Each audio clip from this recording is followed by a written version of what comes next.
राज्यातील 12 जिल्हा परिषदा आणि 125 पंचायत समित्यांचा निवडणूक कार्यक्रम राज्य निवडणूक आयोगाने जाहीर केलाय. मात्र यात अहिल्यानगर जिल्हा परिषदेचा समावेश नाहीये. याचे कारण असे की अकोले व श्रीरामपूर या दोन पंचायत समित्यांमध्ये 50% आरक्षण मर्यादा ओलांडली आहे.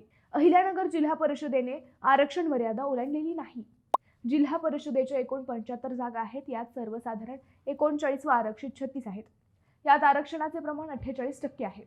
त्यामुळे ही आरक्षण मर्यादा 50%च्या आत आहे. मात्र जिल्ह्यातील अकोले व श्रीरामपूर येथील पंचायत समितीचे आरक्षण 50%च्या पुढे गेले आहे. अकोल्यात पंचायत समितीच्या 12 जागा असून तेथे सर्वसाधारणसाठी केवळ 2 जागा आहेत, तर उर्वरित 10 जागा विविध जात प्रवर्गांना आरक्षित आहेत. त्यामुळे येथील आरक्षण 83%वर जाते.